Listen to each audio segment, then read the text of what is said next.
আসসালামু আলাইকুম ওরহমতুল্লাহি ওবরাকাতু। প্রিয় দিনী ভাই ও বোনেরা, আজকে আমরা সূরা ইখলাসের একটি ফজিলত সম্পর্কে জানব।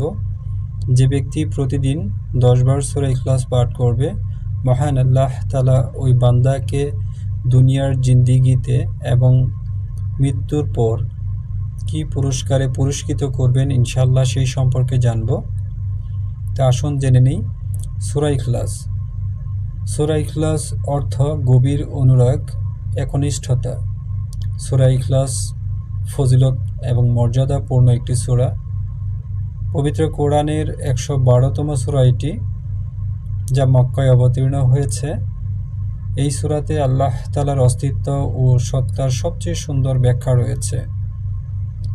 রাসূলুল্লাহ সাল্লাল্লাহু আলাইহি ওয়াসাল্লাম ইরশাদ করেন, যে ব্যক্তি একবার সূরা ইখলাস পাঠ করল, সে পবিত্র কুরআনুল কারীমের 1/3 পাঠ করার সওয়াব লাভ করল। সুবহানাল্লাহ।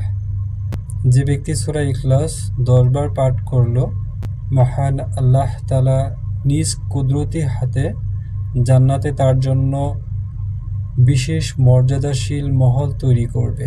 সুবহানাল্লাহ। যে ব্যক্তি প্রত্যেক ফরজ নামাজের পর 10 বার সূরা ইখলাস পাঠ করবে, জান্নাতে যে কোনো দরজা দিয়ে সে প্রবেশ করতে পারবে। সুবহানাল্লাহ। মহান আল্লাহ তাআলার ভালোবাসা এবং নিয়ামত পেতে নিয়মিত সূরা ইখলাস পাঠ করা জরুরি।